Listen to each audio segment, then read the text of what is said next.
My stepmother told my dad I don't visit because I hate him, when she's the one who blocks my calls. He doesn't need toxic people like you, she'd say. But I started recording our conversations. When Dad heard the truth, she got kicked out that same day. The day my stepmother Vivian moved in, she didn't just take over Dad's house. She took over his mind. It started small. Phone calls that mysteriously went to voicemail when I knew Robert was home. Text messages that disappeared before he could see them. Birthday cards that never arrived, even though I'd sent them with tracking confirmations. My father had been lonely since Mom died 3 years earlier. Patricia had been his whole world for 38 years of marriage, and losing her to cancer had left him lost and hollow. When he met Vivian at his grief support group, I was actually happy for him. She seemed sweet, attentive, and genuinely interested in making him smile again. At 52, she was 12 years younger than Robert, but still age-appropriate. She had kind eyes and spoke lovingly about wanting to take care of him.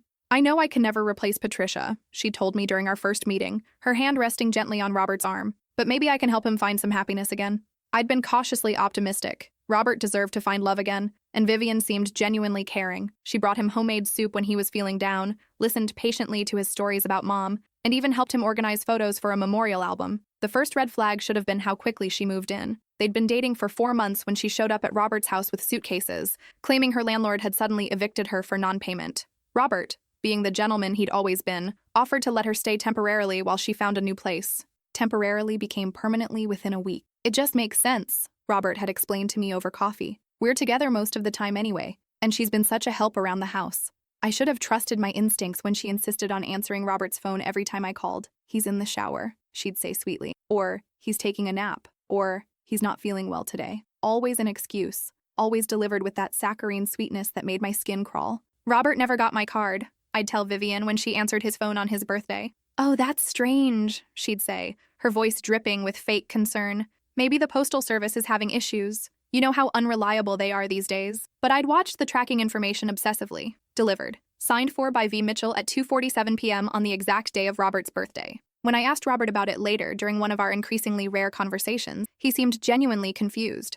I never got any card, sweetheart. Are you sure you sent it to the right address? The doubt in his voice stung. I'd been sending him cards and letters at that address for 20 years, ever since I'd moved out for college. Every birthday, every holiday, every milestone. He'd never once failed to receive them before Vivian arrived. When I tried to visit for Robert's 65th birthday, Vivian answered the door with a theatrical sigh. He's resting, she said, positioning her body strategically in the doorframe to block any view inside. The stress of wondering why you never call has been really hard on him. His blood pressure has been elevated. I call every week, I protested, my heart racing with frustration and disbelief. Really? Because his phone log shows you haven't called in months. She held up his phone with a smug expression, scrolling through a call history that had been scrubbed completely clean of my number. Look for yourself. Nothing. I stared at the screen in disbelief. I'd called just 3 days ago and gotten his voicemail. I'd left a detailed message about wanting to take him to lunch for his birthday. I left a message on Wednesday about, there's no message. She cut me off smoothly, her tone shifting to that patronizing voice people use with children or the mentally unstable.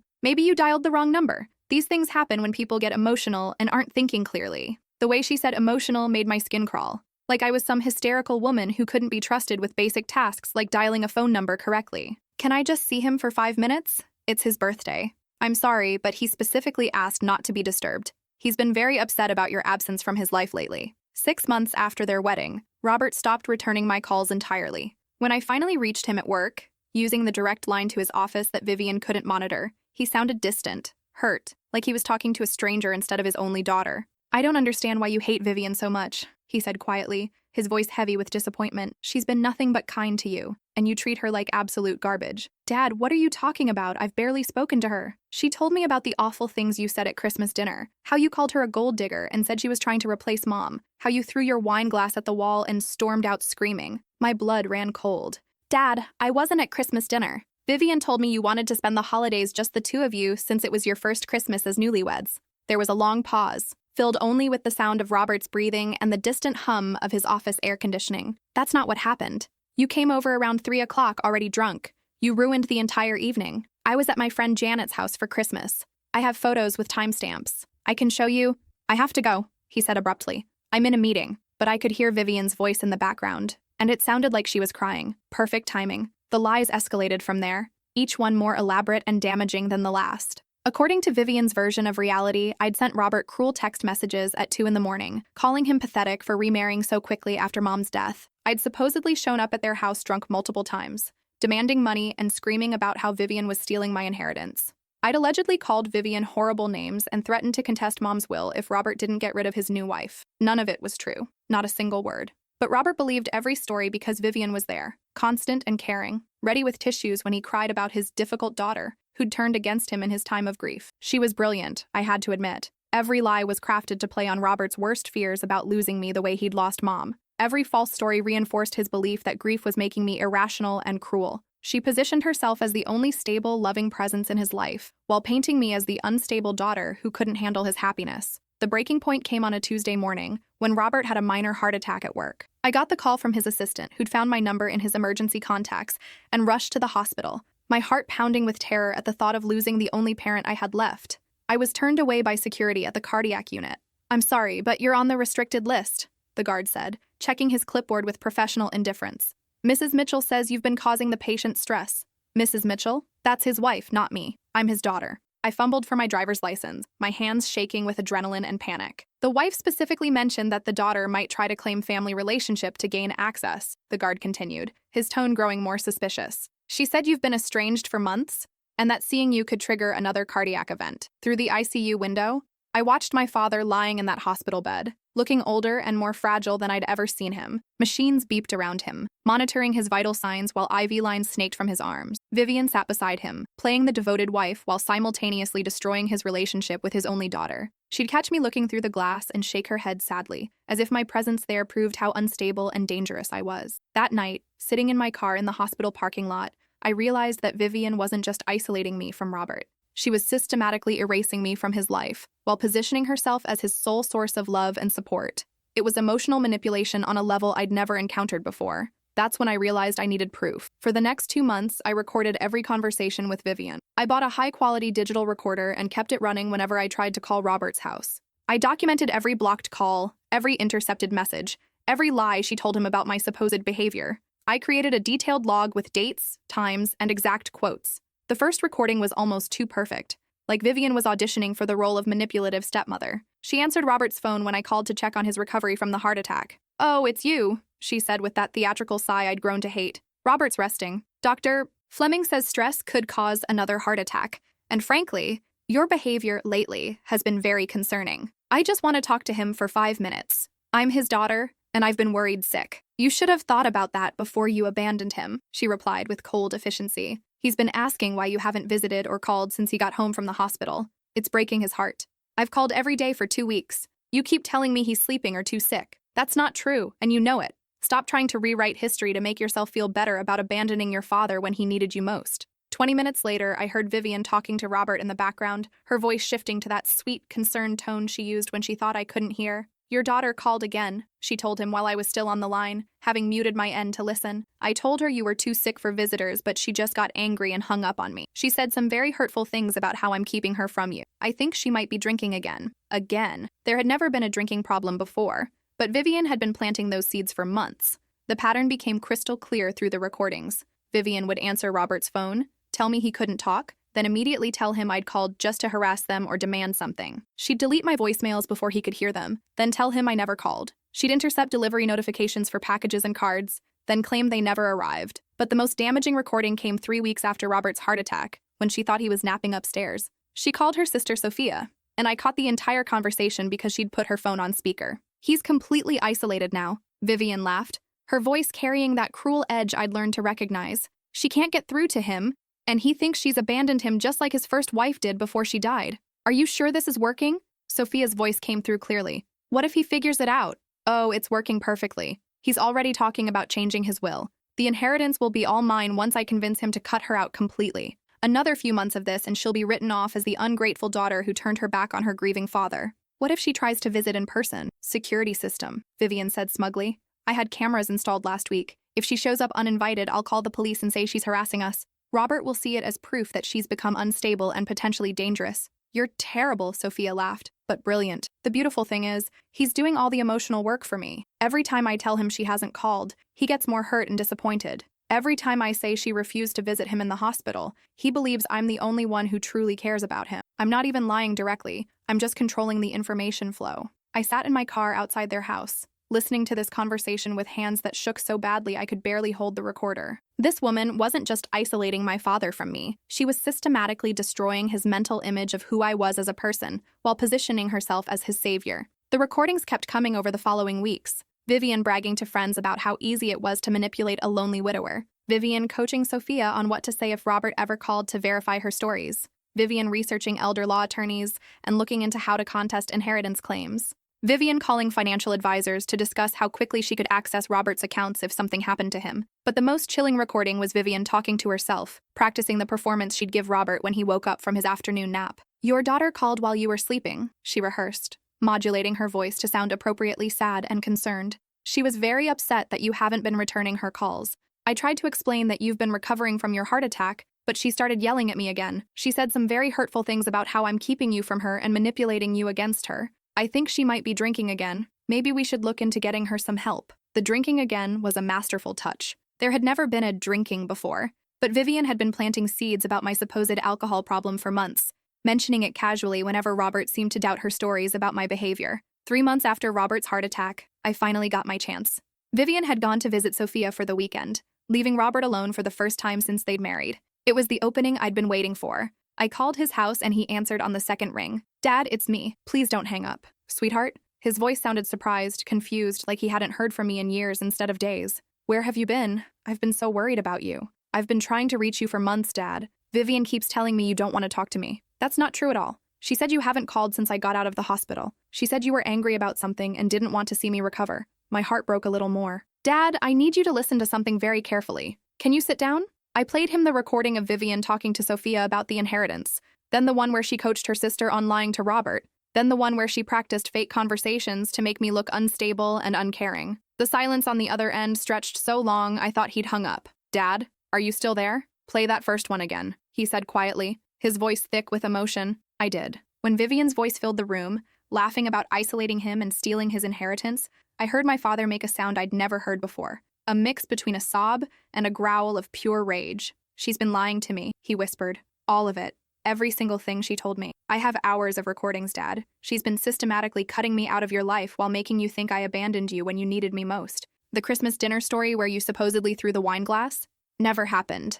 I spent Christmas at Janet's house watching movies and eating takeout Chinese food. I have photos with timestamps. The drunk phone calls where you supposedly yelled at her and called her names? I've never been drunk when I called you, Dad. And I've never yelled at Vivian. She hangs up on me before I can say more than hello most of the time." Robert was quiet for a long time, and I could hear him breathing heavily, probably processing the magnitude of Vivian's deception. When he spoke again, his voice was different, harder, angrier than I'd heard since Mom died. "She made me think my only daughter hated me. She made me believe you'd turned your back on me when I was grieving and vulnerable. I would never do that, Dad. You know that deep down. I thought I knew that. But she was so convincing, so detailed in her stories. She had explanations for everything. She'd cry when she told me about the cruel things you'd supposedly said to her. She's been manipulating both of us, Dad, keeping us apart so she could control the narrative and position herself as your only source of support. Come over," he said suddenly, his voice stronger than it had been in months. "Right now, before she gets back tomorrow evening." I was there in 15 minutes,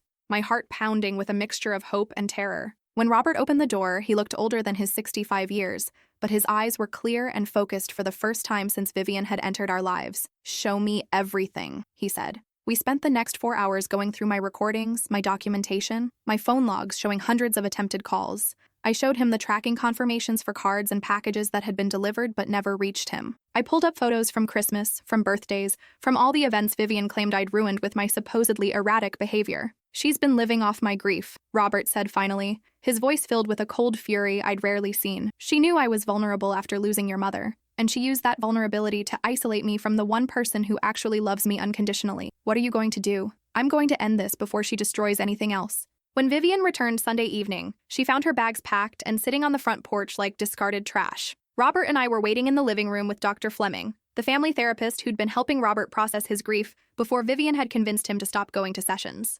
"What's going on here?" Vivian asked, her voice already shifting into victim mode as she surveyed the scene. "Robert, sweetheart, why are my things outside? Is this some kind of joke?" "Sit down," Robert said calmly, his voice carrying an authority I hadn't heard in years. "We need to have a very serious conversation. Did she put you up to this?" Vivian gestured toward me with the kind of dismissive wave you'd give to an annoying insect. "I told you she was becoming unstable. She's probably been filling your head with lies and conspiracy theories. The only lies came from you. Robert cut her off, pressing play on the digital recorder. Vivian's voice filled the room. The inheritance will be all mine once I convince him to cut her out completely. The color drained from Vivian's face as her own words played back to her. She opened her mouth to speak, but Robert held up his hand for silence. There's more, he said grimly. For the next 30 minutes, we played recording after recording. Vivian scheming with Sophia about how to manipulate a grieving widower. Vivian practicing fake conversations to make me look unstable. Vivian bragging about how easy it was to turn a father against his own daughter. Those recordings are illegal, Vivian finally sputtered when the audio stopped, her mask of sweet concern slipping completely. You can't use them against me. I'm not using them in court, Robert said, his voice deadly calm. I'm using them to see who you really are. And what I see is someone who preyed on my grief to steal my money and destroy my relationship with my daughter. Robert, please, you don't understand the full situation. I understand perfectly. You're a con artist who targeted a grieving widower, and you're no longer welcome in my home. Dr. Fleming, who'd been quietly taking notes throughout the confrontation, looked up from his notepad. Mrs. Mitchell, what you've done constitutes emotional abuse and financial manipulation of a vulnerable adult. I'm required by law to report this behavior to Adult Protective Services. Vivian's mask finally slipped completely. Gone was the sweet, caring woman who'd comforted my grieving father and played the devoted wife. In her place stood someone cold, calculating, and filled with rage at being exposed. You think you've won something here? She snarled at me, her voice dripping with venom. He's old and he's lonely. When you can't be here every day to take care of him, when you get busy with your own life again, he'll remember how I was the one who actually cared enough to be here. Get out, Robert said quietly, but his voice carried the weight of absolute finality. Get out of my house and don't ever come back. This is my house too. We're legally married. We're getting divorced. Tomorrow morning. And if you contest it or try to claim any part of my assets, these recordings become evidence of fraud and elder abuse in a court of law. Vivian grabbed her bags with shaking hands and left without another word, but not before shooting me a look of pure hatred that made my skin crawl. That night, Robert and I sat on his back porch, drinking coffee and talking until sunrise. He apologized probably 100 times for believing Vivian's lies, for doubting me, for letting a stranger turn him against his own daughter. I told him 100 times that it wasn't his fault, that she'd been a professional manipulator who'd preyed on his vulnerability during the most difficult period of his life. I almost lost you, he said as the sun came up, painting the sky in soft pastels.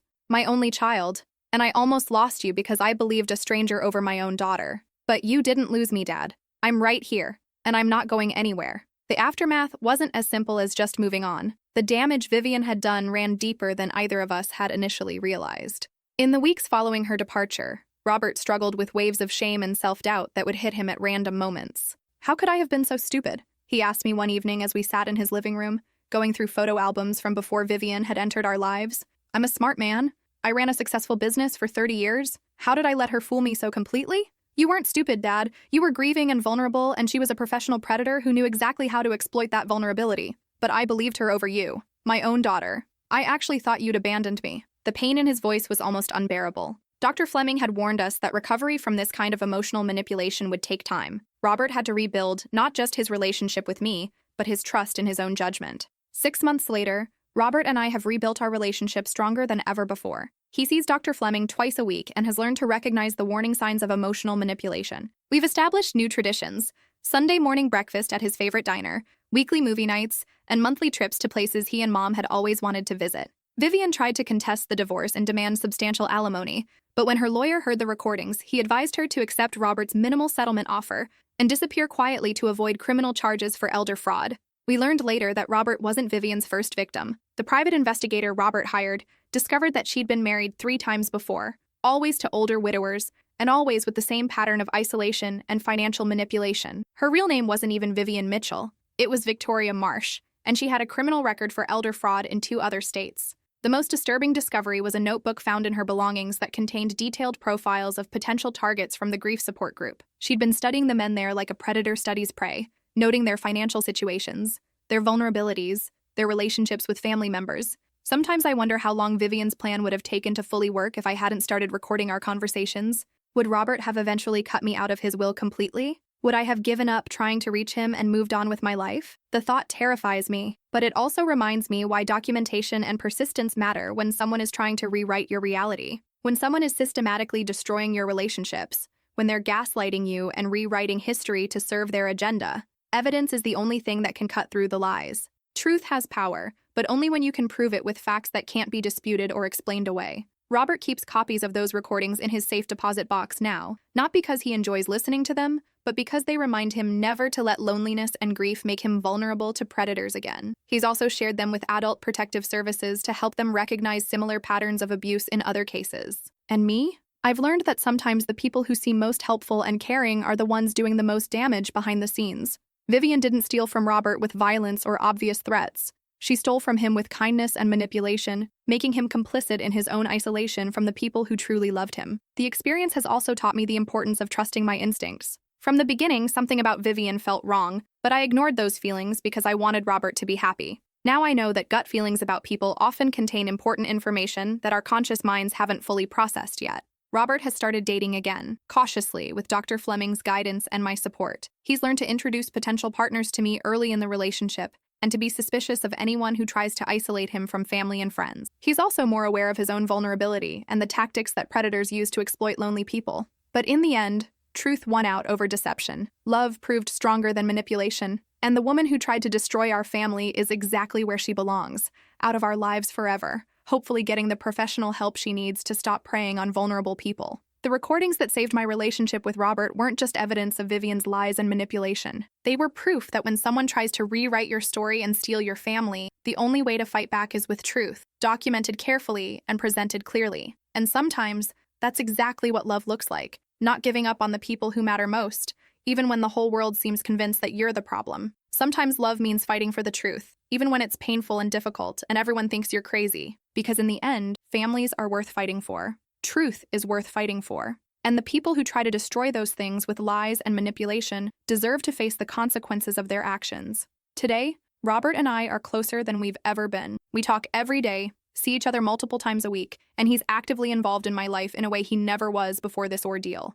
In some strange way, Vivian's attempt to destroy our relationship actually made it stronger by forcing us to fight for each other. The recordings are still locked away, serving as both evidence and reminder. But mostly, we don't need to think about them anymore. We're too busy living the life that Vivian tried to steal from us, a life filled with love, trust, and the unbreakable bond between a father and daughter who refuse to let anyone come between them.